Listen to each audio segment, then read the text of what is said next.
welcome in Thursday, Brown Bag Bets.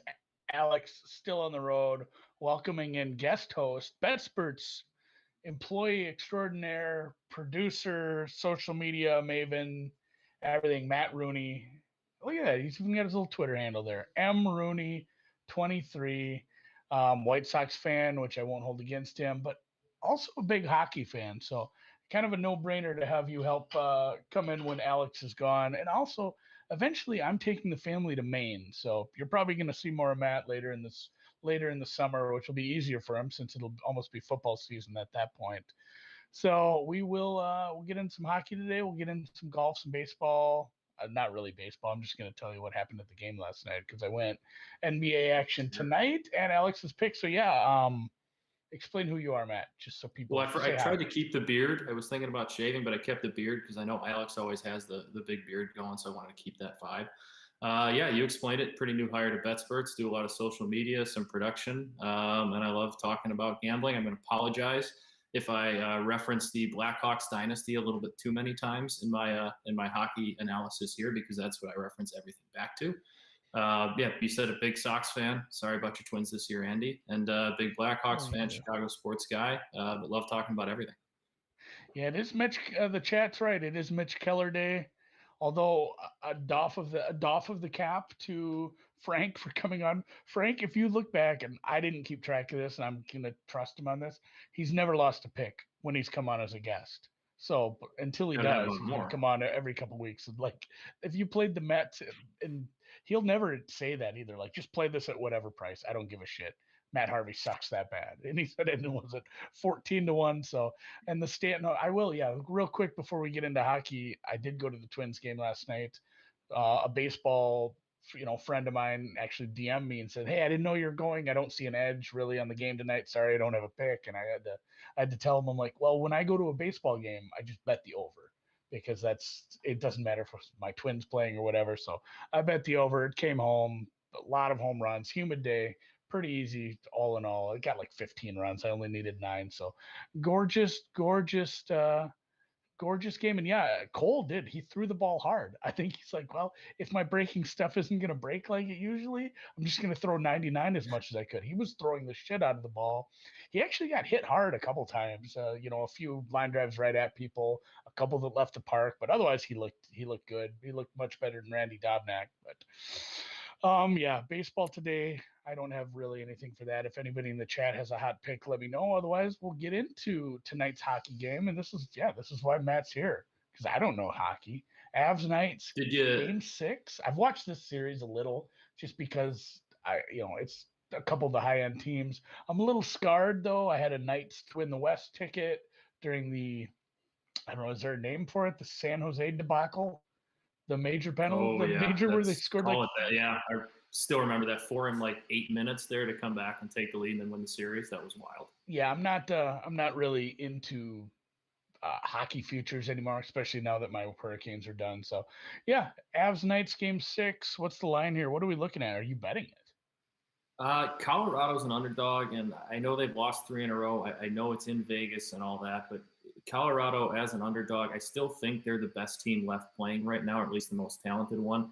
And I just don't see them losing 4 in a row to Vegas. I do think they come out on top. I do think they force a Game 7 where, anything can happen and maybe lean towards Vegas there because they probably have the better goaltender.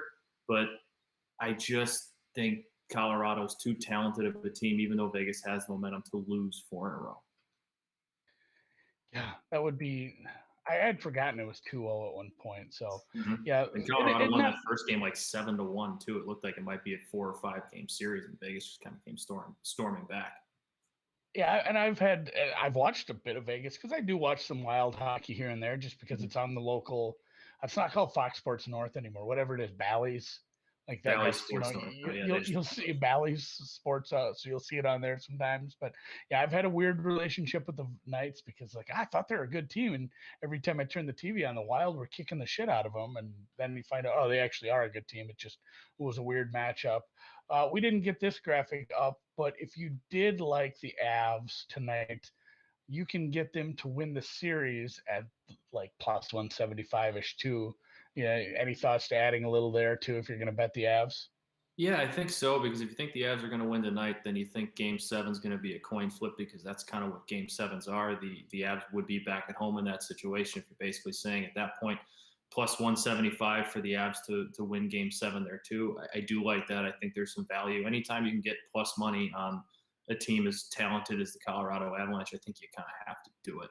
As good as Vegas has played the last four, as hot as their goaltender is, if you think they're going to win if you think they're going to win tonight, there's absolutely value in putting some money on that plus 175, that big of a number to take the series. Yeah, and Clint Richardson here in the chat asks about the parlaying it as well. You could parlay it.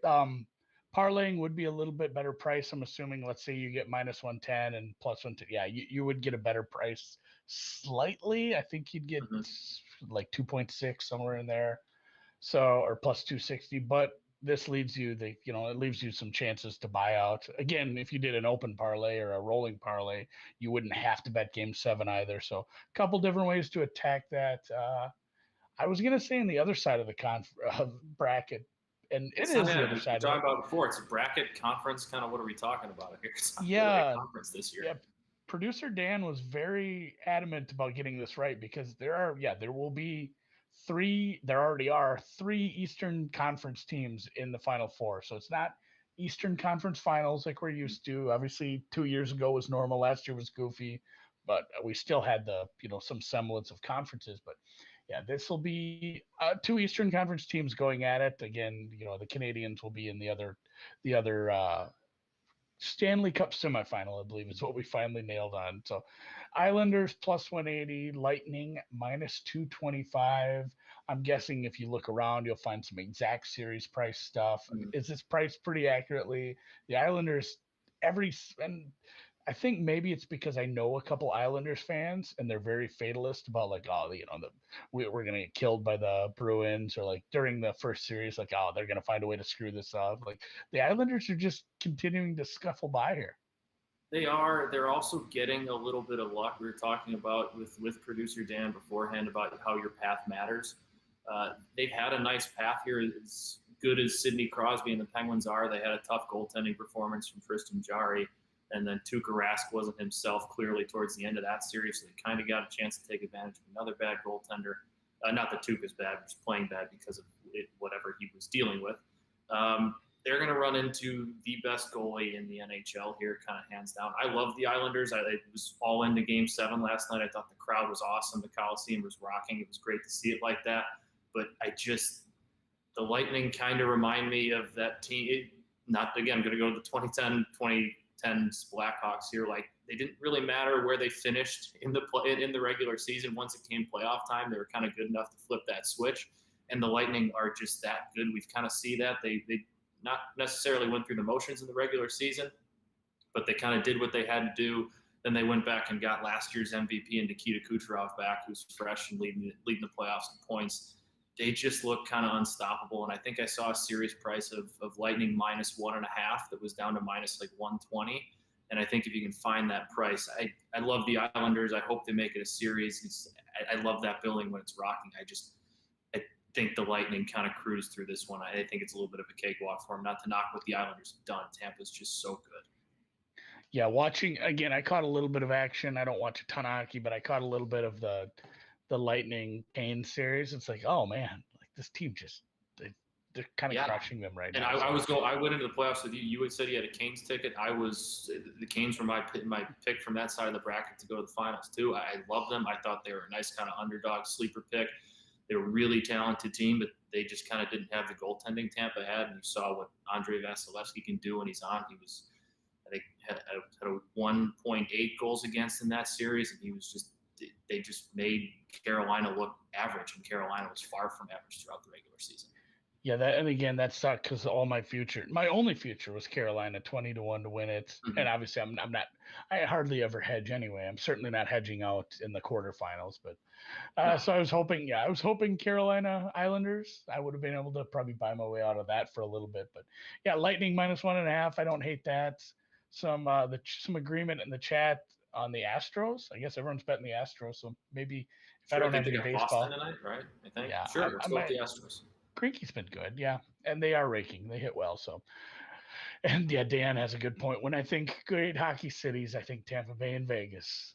It's fun. Although they do, It's the I the talked to some NHL. locals. They love their nights out there in Vegas because It's they, I've, they I've never been had a to a team. Knights game before. I've been to a Knights game before, and I didn't really know what to expect. It was last year, and that was like one of just the coolest atmospheres. Just like a random, like it was like Nevada Day or something. It was a Friday afternoon at 4:00, and the place was just absolutely rocking. It was an awesome environment.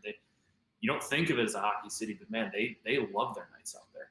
No, hopefully they do get a few more, professional teams. It looks like it's heading that way. It's definitely trending that way because they really rally behind the team. It's cool to see, and they loved the Raiders like 3 years ago already. When it was Seriously, they were already planned. embracing it before they even Yeah, there agreed was to go like there. I'd go out there. There's Raiders like billboards, like the future home of the Raiders, and then whatever local Fox affiliate it was or whatever. So, Calling your shot. oh, I mean they're straight up ready to go. So, NBA for tonight. We're gonna run into a 2-game slate. The Nets are up 2-0. I don't really have a strong take. I'll get to the Clippers game later. Nets lead the series 2-0. I think not surprising that they lead the series 2-0 since they were home games and they are a very good team. They're the favorite to win the title. They have all these stars, but Harden goes out. They have another injury. I think how they won those first 2 games was surprising. Just how efficient they were, their effective field goal percentage, how well. I mean, basically anybody they put on Kevin Durant was not working. Like he's just doing what he wants, and it's something I said to Frank too last year. A couple of people have given me guff about this. I always said this. I'm like, Kevin Durant's the best player in the league when he like wants to be and he's healthy, or at least top 2, top 3. And he like if he just wants to dominate a game like that, they aren't guarding him. So everything he's done worked. I can't remember what his shooting percentage last game out was, but if he's going to play like that, it's going to be a hard time. It's going to be a hard time here. But yeah, like the Bucks, they have to start making some shots. You would assume they start making some shots. Yeah, Joel Fuji kind of giving the coach some shit. Yeah, I'm not a big Bud fan. I think they have a bad coach and a lot of talent. Bucks -3.5. I'm not touching that with a 10-foot pole. But I think if you like the Nets, I'm not sure I take the points. I'm not sure I even take the money line. I'm looking for like an alt. I don't think the Nets are just, oh man, the Nets came down to earth and the Bucks started shooting well and the Nets just eked one out or the Bucks won by like 1 point. Like it's one way. Like either the Bucks get their shit figured out and they win and cover, or the Nets romp. Like the Nets might just romp again if we can't figure out the playoff rotations here in Milwaukee and the Nets continue to do what they do on offense. It might just be Nets by 10 again and an alt spread. So I might be looking for an alt spread on that. I'm staying away from the late game, not only because I don't really have a feel there, but also I'm not staying up that late. Like I stayed up late. Like I got home from the baseball game at like 1:30 last night, so I'm not staying up late 2 nights in a row. The Jazz series can kick rocks. Maybe Alex has a look on that later on. I'll do you a favor. I'll be the one that stays up tonight and tries to keep an eye on that one so we have some details going in the morning. But I'm with you on the Nets Bucks. I don't see why. Maybe I do see why the Nets would be underdogs going into this, but I don't see why you wouldn't pounce on the Nets as underdogs anytime. Similar to kind of what I was talking about with Colorado, the Nets are so good, and I know they're banged up, but KD is so good, and the Bucks just still kind of seem like they can't figure it out, and they're falling back into the same old Bucks. The Nets, if they have that killer instinct, like I kind of think they do, like I kind of think KD does, I'm with you on that alt line. I would take the Nets money line. I would take the Nets -3, 4, whatever you can kind of get it at a good number that you kind of like. It's going to give you some good odds. I don't see the Bucks winning more than a game this series, and I just think the Nets are that good of a team. And producer Dan knows all about Coach Bud there, and he was tweeting about him earlier this week. I was not too surprised to see a Budenholzer coach team not being able to figure out the rotations come playoff time. I think that factors into it too. The Nets are just a better basketball team. They're the best team left, and I'm kind of hoping after the Suns game last night we kind of get a Nets-Suns NBA Finals matchup because that seems like it'd be a lot of fun. The late game, I don't really have much of a lean either way. I think I like the under 222 just because the Jazz play such good defense, and I don't really trust the Clippers scoring outside of Kawhi to be all that great because Paul George kind of seemed to revert back to playoff P, going was like 4 for 17 from the field there in game one. I like the under in that one. I don't really have a lean on the side, but I think the under is the play there, just how good the Jazz are defensively. The Clippers play good defense too. Yeah, actually, if I was looking at a total, I'd lean to both unders. Golf is underway at the Palmetto Championship. Doc Redmond leads as we speak right now with a 7 under. Redmond. He is still on the course. Dan was making fun of my DJ pick, rightfully so. But I said, to be fair, it's like either he is in the top 5 or he's not here on the weekend. There's no in between. We got the wrong one. We got the wrong one for that. So Dustin Johnson isn't tied for second with Johnny Vegas. But like I said, this might be a weird leaderboard. You're not going to see Bo Van Pelt near the top of the leaderboard all that often. Jonathan Bird, Patrick Roger, Tane Lee. Like there's some people I'm not even sure who they are. JB Holmes is up there. Austin Cook, Hudson Swafford. Some names you're not seeing near the top. Right now, if you paid attention yesterday, I played 3 day 1 matchups. Pat Perez and JT the Postman are going at it right now. It looks like I am winning in that one by 2 strokes with about 3 or 4 holes to go. So hopefully Big Pat Perez can hold on. The other 2 have not started yet. So Ben Martin over Benny On at even money and Roger Sloan over Peter Uline have not started. Those are afternoon picks. Again, I have some stuff I gave out yesterday. If you want to go check that out, it was on yesterday's show. Otherwise, that's about it, except for Alex. Alex did end up somebody likes Tane Lee in the chat there. For the record, Alex, there, Andy, I liked your DJ Miss the Cut pick. I thought that was a great value there because it's either, like you said, he's tournaments like this, he's either going to go blow everybody away or he's just not going to really care and he's going to be out there working on stuff for next week. And unfortunately, the coin flipped on the wrong side for you. Yeah, hopefully maybe he pretends to tweak his back and just withdraws anyway. But yeah, Alex checking in from the road this morning. He oh, look at that. He sent this is his this is his avatar right now. He put, look at that. He not only found himself a bride, but he shaved. It's gonna be so weird. I've known Alex for years, so I've seen him shaved, but it's been a long time since he didn't have a beard. So and I get it. It's a wedding. Go ahead and shave. But it's going to be weird when he's back looking at him. He said he's not shaving the rest of the NBA playoffs, or at least until the Sixers go. So I will, congrats to Alex. He's still very active on Twitter and still reaching out. So he did very, very late get in a pick. He is going to play a little on the Clippers +3, +3.5. I don't have a ton of reasoning there. I think it's similar. Some other people are on that over. I know some people in my NBA chat are just taking Clippers straight up.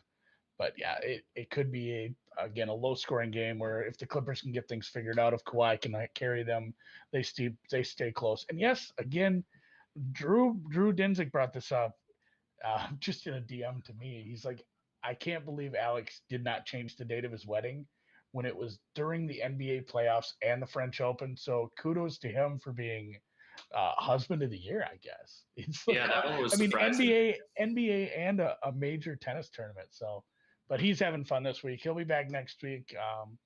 Again, thanks to WinBet for the sponsorship. You can find your $500 risk-free bet. If you don't know what that means, I haven't explained that in a while. It just means you get up to a $500 risk-free bet after you deposit. You can take that and you bet it on something, and if you lose, you get all the money back. You bet $500 on the Clippers, whatever, +120, +140. I'm not sure where they're at. You bet it. If the Clippers lose, you just get your money back. You can rebet it again. So risk-free up to $500. It's actually $1,000 in the Wolverine state up there in Michigan, where Matt vacations sometimes. I need to drive up there today. Yeah, drive up there, get your free bet. And thanks to Matt. Thanks for Dan for producing, and thanks for Alex for checking in from the road. With that, we'll be back Friday. Me and Matt back again, talk some more sports and sports betting. And again, thanks to the chat. You guys are on fire today. I'm going to have to go back and actually watch the show back so I can follow along with the chat and get some of those picks in. So see you Friday, guys.